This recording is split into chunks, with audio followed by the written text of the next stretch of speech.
If you're healing your chronic pain or illness using a brain-based approach, this video could save you a lot of time. When I look back on healing my chronic pain, I made several mistakes that greatly slowed down my healing progress. It's not because I wasn't trying hard enough. I just didn't yet understand how the nervous system heals. So in this video, I'm going to explain 5 things I did wrong while healing so you don't have to make the same mistakes. Number 1, I didn't understand that avoidance was destroying my nervous system. Most of us, when we have chronic pain and symptoms, we survive by avoiding. We avoid anything and everything that could trigger and worsen our chronic symptoms. What most people develop while they have chronic pain and symptoms is a pain or symptom rule book. Now, your rule book is made up of rules that you strictly follow to make sure your symptoms don't increase. Now, the rules can be things that you do or don't do.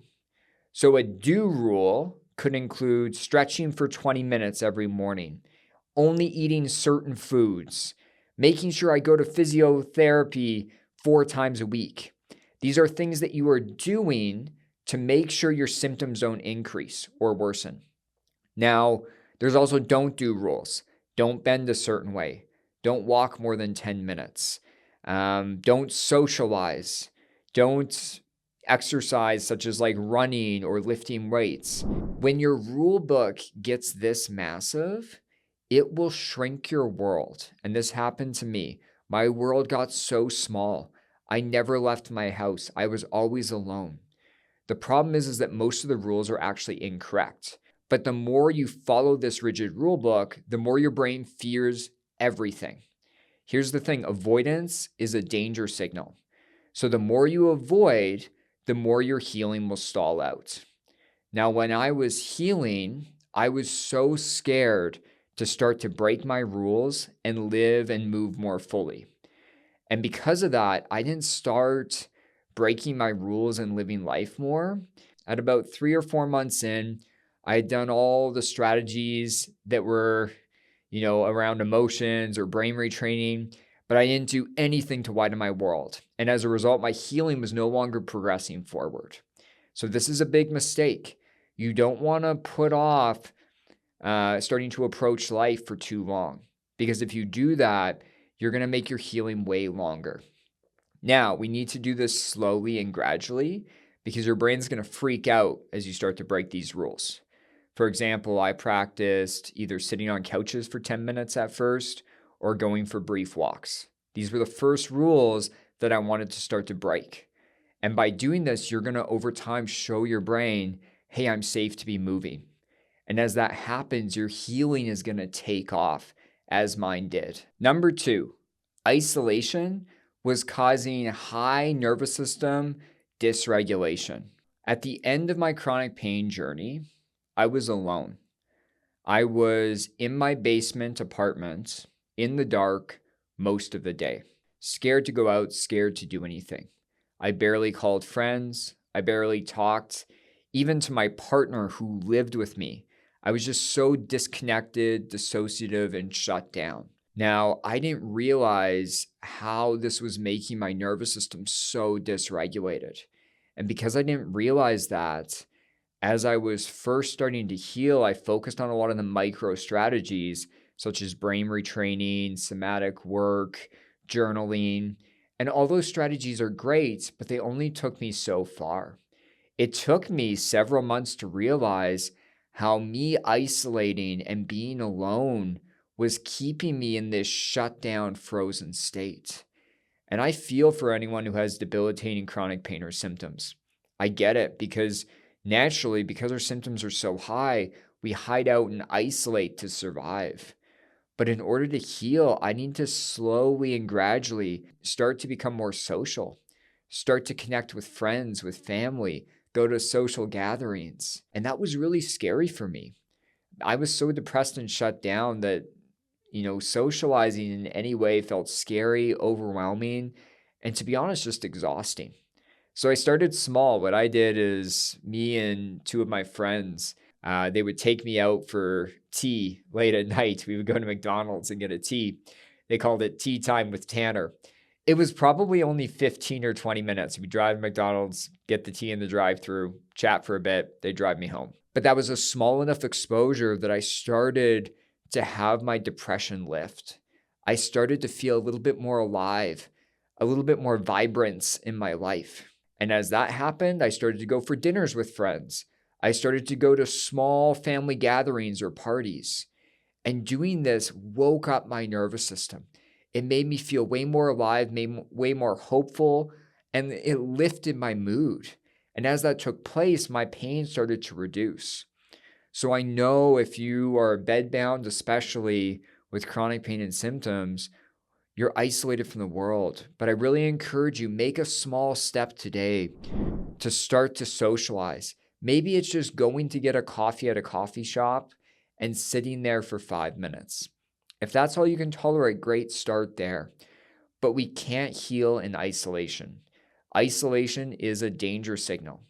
We heal by socially connecting and helping our nervous system feel awake and alive again. Number 3, I focused on my pain instead of my response to pain. This is really common. It's a big mistake I see so many people make. By the end of me having chronic pain for about 3.5 years, and I became open to using this brain-based approach, at that point, I was desperate. I was desperate to get better. So what occurred is I started to use the education, practices, and strategies in this brain-based approach to heal as fast as possible. There was motivation, but it turned quickly into fight or flight. I was motivated to get better, but that desperation triggered this fight or flight response within me. And now I was throwing all these skills and strategies at myself, excessively reading the books, trying to heal as fast as possible. When I did that, my intensity rose, pressure, expectation, and anytime I had a pain flare, I became incredibly critical of myself, like I was doing something wrong.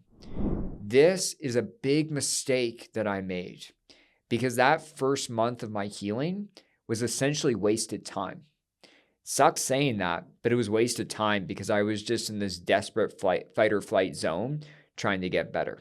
I understood eventually that I needed to stop trying to force my pain to go away or excessively control it in some way. Doing that is just going to continuously keep you in fight or flight. I needed to focus on changing my response. So I used embodiment practices, somatic work with my pain sensations. And I used them to change my nervous system response that I was having to my pain. I often responded to pain with fight, flight, or freeze energy. And that's what I needed to focus on. I didn't need to focus on changing the pain. I needed to focus on changing this dysregulated response. Using embodiment work, I was able to learn to attend to my pain with curiosity, slowness, lightness, compassion, and ease. And I started to get these little healing wins where with each embodiment practice, I felt 2% safer, 2% calmer while attending to my pain sensations.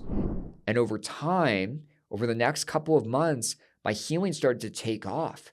I started to actually see reductions in my pain sensations in real time, which is an amazing part of the healing.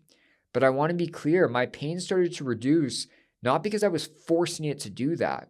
It's because I focused on changing my response to pain. And so if you've been doing some brain retraining practices or really any strategy in a brain-based approach to try and force your pain to go away, I want you to stop doing that today.